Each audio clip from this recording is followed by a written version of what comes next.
자, 이번에는 이제 그 돈 되는 물건 고르는 이제 노하우 중에 하나 중에 이제 임차인이 전액 배당받는 물건이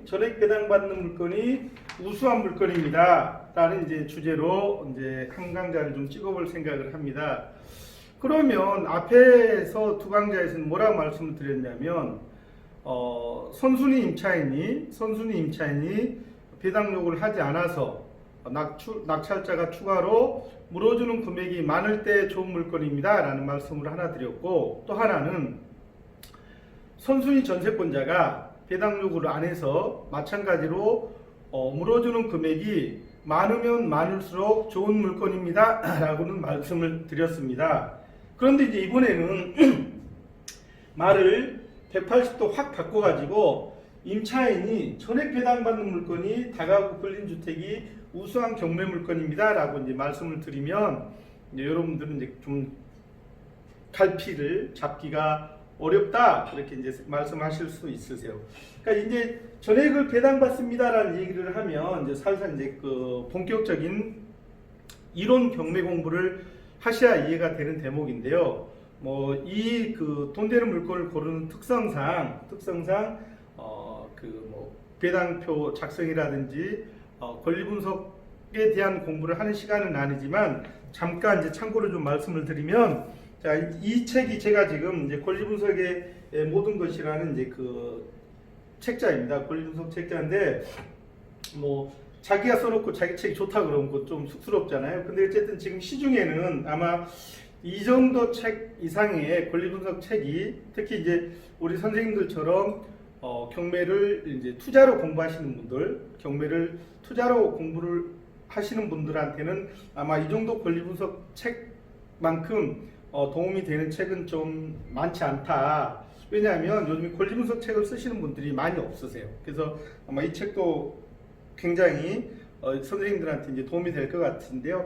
그러니까 이 책은 나중에 그 다시 권리 분석 편을 찍을 때 집중적으로 처음부터 끝까지 한 50강 정도를 이 책을 세세히 꼭지별로 주제별로 세세히 강의를 하도록 하겠습니다. 그 다음에 또 하나는 이제 배당표라고 말씀을 드렸는데요. 그러니까 전액을 배당받습니다라고 얘기를 하려면 결국은 뭐다, 이제 권리 분석하고 이제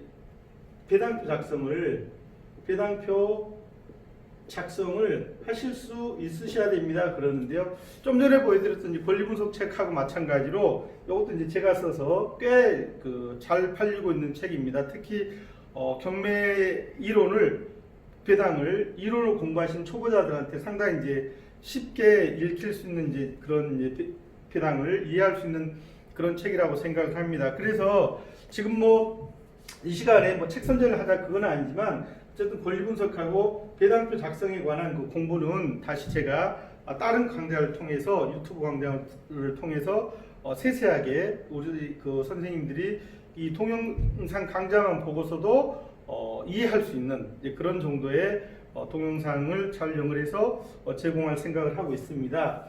어쨌든 지금에서는 자, 임차인이 전액을 배당받습니다라고 얘기를 하면, 그런 이제 다가구 주택이나 근린주택, 물론 여기 이제 아파트도 포함이 됩니다, 그렇죠? 아파트도 포함이 되는데, 이런 이제 다가구 주택이나 아파트나 근린주택을 권리 분석을 하실 수 있고 배당표를 쓰실 수 있으면 굉장히 경매를 하시는데 유리하다 그 얘기세요. 근데 이 얘기를 왜 드리냐면, 선생님들 나중에 말씀드리겠지만 여기하고 이제 연결되는 게 뭐냐면 이제 깡통주택이라는 이제 주제가 등장을 합니다. 깡통주택이라는 말은 무슨 말이냐면, 한번 생각해 보세요. 감정가격이 요놈하고 잘 붙여서 보자 그 얘기있어요. 감정가격이 예를 들어 15억짜리 다가구주택이 하나 있다. 근데 요놈 뚝 떨어져 가지고 예를 들어 12억에 낙찰이 됩니다.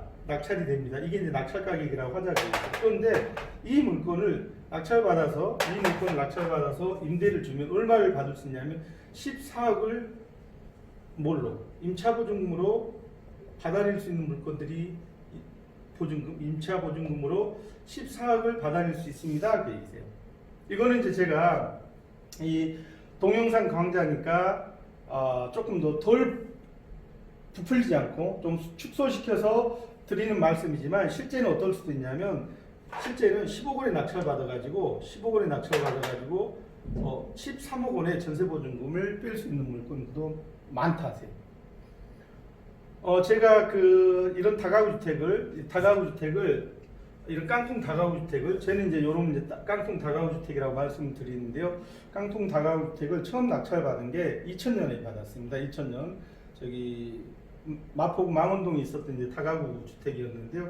그 주택에는 지하 반지하에 이제 원룸이 4개가 있었고 양쪽으로 이제 2개씩 했고 6층하고 옥탑방까지 해서 토탈 이제 11가구가 있었던 경매 물건을 제가 2000년에 낙찰을 받았습니다.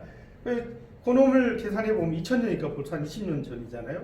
그 놈을 어떻게 했냐면 낙찰 받고 나서 2억 2,100에 낙찰을 받았는데 그냥 전세보증금으로 뺀 게 한 4억 원을 뺐어요. 이거 실제 제 사례입니다. 그럴 수 있는 바탕이 뭐냐면 임차인이 전액을 배당받습니다라고 얘기를 할 때 거기에 상응하는 권리 분석을 하실 줄 알으셔야 되고 그다음에 배당표 작성만 하실 줄 알으신다 그러면 감정가격 15억짜리가 15억 원에 낙찰받아서 전세로만 빼도 13억 원의 임차 보증금을 받을 수 있습니다. 그럼 이 3억 원이 뭐다? 다시 재투자할 수 있는 종잣돈이 됩니다. 그 얘기세요. 그러니까 요즘 이제 하도 깡통 주택에 대해서 말들이 많으시잖아요. 근데 한번 생각해 보세요.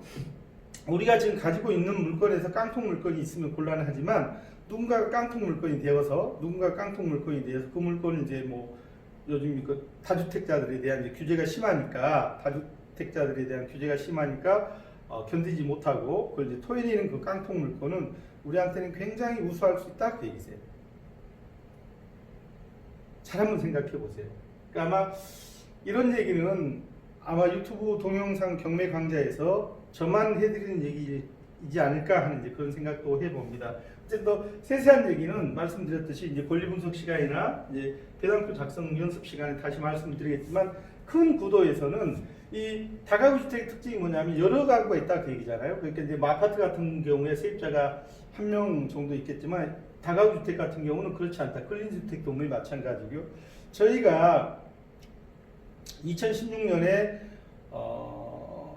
관악구 신림동에 그 이제 고시촌에 낙찰받은 근린 주택에는 원룸, 투룸, 쓰리룸 합해가지고 총 룸이 몇 세대가 있었냐면 51세대가 있었던 그 물건이 있어요. 51세대.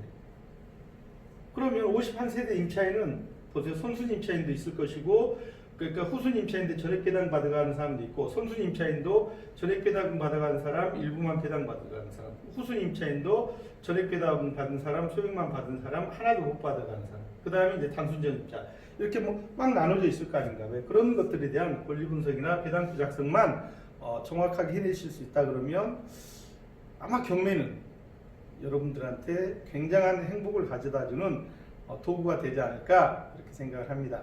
감사합니다.